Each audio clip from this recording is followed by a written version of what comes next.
दोस्तों, अगर आप स्टॉक मार्केट में बिगनर हो या फिर आपने अभी ही डिसाइड किया है वैल्यू इन्वेस्टिंग करके रिच बनने का, तो आई एम डैम श्योर कि आपके मन में भी कई ज़्यादा क्वेश्चंस आए होंगे, लाइक पैसे इन्वेस्ट कहाँ पे करें एंड मार्केट के अप एंड डाउन होने पे आपका बिहेवियर कैसा होना चाहिए। एंड कई इन्वेस्टर्स का ये भी क्वेश्चन रहता है कि क्या उनको एक ही कंपनी के स्टॉक पे इन्वेस्ट करते रहना चाहिए या फिर एक ही साथ 10 से 20 कंपनियों के स्टॉक में इन्वेस्ट करना चाहिए। एंड आपके इन सारे सवाल का एक ही आंसर है, index fund. And Warren Buffett भी कहते हैं कि for beginners index funds are the best. And Buffett ऐसा क्यों कहते हैं, आज की इस वीडियो में मैं आपको यही बताने वाला हूँ। तो देखो यार, अगर आप एक सिंपल वे चाहते हैं फाइनेंशियल फ्रीडम अचीव करने का, तो इसके 3 मेन वेज हैं जिनसे ना सिर्फ आप फाइनेंशियली फ्री हो सकते हो बल्कि आप अपने लिए एक लाइफ लॉन्ग वेल्थ भी क्रिएट कर सकते हो। So the first thing is power of compounding, then magic of SIP and then magic of index fund. बाकी power of compounding and magic of SIP के ऊपर मैंने पहले ही डिटेल में वीडियो बना दी है, जिनका लिंक आपको डिस्क्रिप्शन बॉक्स में मिल जाएगा। बाकी अभी के लिए हम बात करते हैं मैजिक ऑफ इंडेक्स फंड की। तो आज की इस वीडियो में हम जानेंगे कि आखिर इंडेक्स फंड क्या होते हैं एंड आपको इनमें क्यों इन्वेस्ट करना चाहिए। फिर हम इंडेक्स फंड और म्यूचुअल फंड के बीच में डिफरेंस को देखेंगे।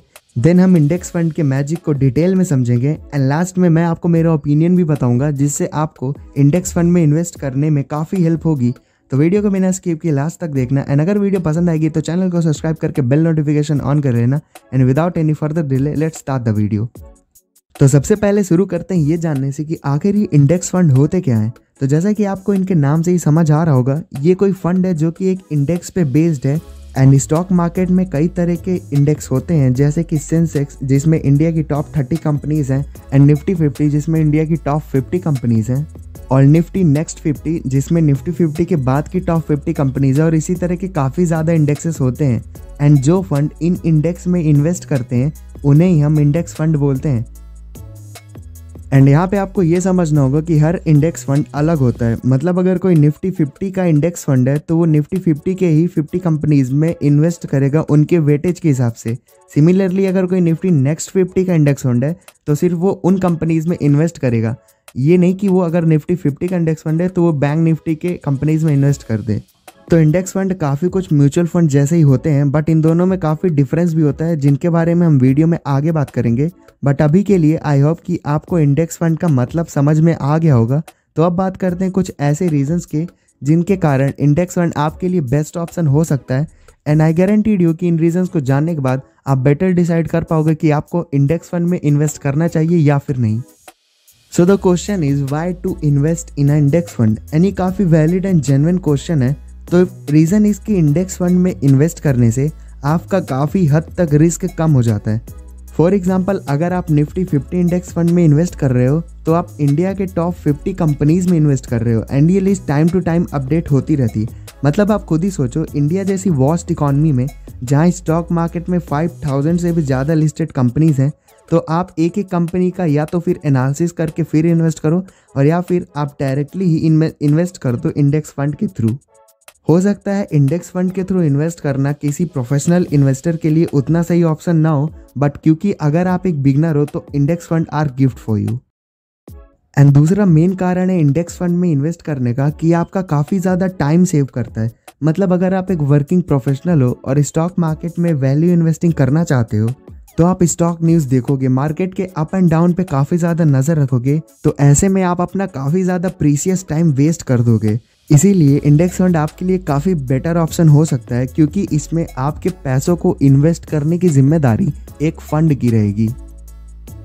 सो अगर ये दोनों रीज़न भी आपके लिए सेटिस्फैक्ट्री नहीं है इंडेक्स फंड में इन्वेस्ट करने के लिए, तो अब मैं आपको एक ऐसा रीज़न देने वाला हूँ जिसके में आपका इंटरेस्ट हो गई होगा। So the reason is amount of return. So अगर हम अब तक जितने भी इंडेक्स फंड्स हुए हैं उनके कंपाउंड एवरेज रिटर्न की बात करें तो ये है अराउंड 15%। मतलब अगर आप स्टॉक मार्केट में नूब हैं एंड इसके बारे में ज़्यादा नॉलेज नहीं रखते, फिर भी आपको स्टॉक मार्केट से 15% का एनुअल रिटर्न लेने के लिए बस इंडेक्स फंड में इन्वेस्ट करना था। तो ये सारी बातें तो हो गई, हमने इंडेक्स फंड के बारे में जान लिया, रीजंस देखें कि क्यों आपको इंडेक्स फंड में इन्वेस्ट करना चाहिए। बट अब हम बात करेंगे मैजिक ऑफ इंडेक्स फंड की, जिसमें हम कुछ एग्जांपल्स भी देखेंगे कि कैसे आप भी इंडेक्स फंड में इन्वेस्ट करके लाइफ लॉन्ग वेल्थ क्रिएट कर सकते हो। एंड फिर इसके बाद हम म्यूचुअल फंड और इंडेक्स फंड के बीच में डिटेल कंपैरिजन भी देखेंगे। पर अभी के लिए बात करते हैं मैजिक ऑफ इंडेक्स फंड की। तो जैसा कि अभी आपने जाना कि जितने भी इंडेक्स फंड हुए हैं सब ने एवरेजली 15% का एनुअल कंपाउंड इंटरेस्ट दिया है। तो एज्यूम करते हैं कि आपने 10 लाख रुपए का लमसम इन्वेस्टमेंट किया। एंड यहाँ पे मैं किसी पर्टिकुलर इंडेक्स फंड का नाम नहीं लूँगा क्योंकि सब ने ही 15% का एनुअल रिटर्न दिया, तो हम भी उतना ही एज्यूम करते हैं। तो हमने 10 लाख रुपए इन्वेस्ट किया एंड अब उसे 19 ईयर्स तक कंपाउंड होने दिया। तो 19 ईयर्स के बाद हमारा 10 लाख का लमसम अमाउंट ग्रो होकर के 1.4 करोड़ प्लस का हो गया है, मतलब 1.32 करोड़ से भी ज़्यादा का प्रीमियम। एंड अगर हम इस रिटर्न को किसी रियल एस्टेट के रिटर्न से कंपेयर करें तो एज्यूम करो आपने अगर 20 साल पहले 10 लाख रुपए की प्रॉपर्टी किसी पॉश इलाके में ली होती तो अब तक उस प्रॉपर्टी का प्राइस भी 1.5 करोड़ ही होता। बट इसमें एक प्रॉब्लम है, अगर आप चाहो कि आप आज के आज ये प्रॉपर्टी सेल कर दो तो कोई एक टाइम पे आपको 1.5 करोड़ रुपए देगा नहीं। Still real estate versus stock market एक अलग टॉपिक है जिसमें हम किसी और वीडियो में बात करेंगे। बट अभी के लिए हम देखते हैं index fund versus mutual fund.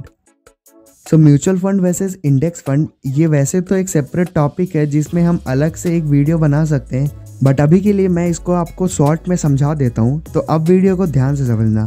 तो जो म्यूचुअल फंड है वो पैसों को अलग अलग जगह पे इन्वेस्ट करते हैं। कहने का मतलब है कि अगर किसी फंड में 100 लोगों ने एक एक रुपये इन्वेस्ट किया तो वो फंड इन 100 रुपये को काफ़ी ज़्यादा डाइवर्सिफाई करके इन्वेस्ट करेगा एंड मार्केट के अप एंड डाउन होने पे भी काफ़ी बाय एंड सेल करेगा for the best possible returns.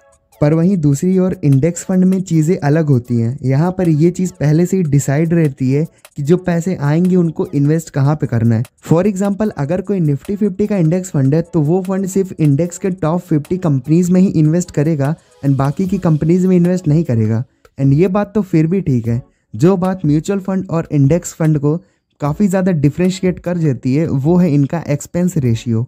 तो अब इस चीज़ को ध्यान से समझना, जो म्यूचुअल फंड्स होते हैं उनमें काफ़ी ज़्यादा लोग काम करते हैं क्योंकि उनका काफ़ी ज़्यादा डाइवर्सिफाई इन्वेस्टमेंट होता है, इसीलिए उनका एक्सपेंस रेशियो हाई रहता है।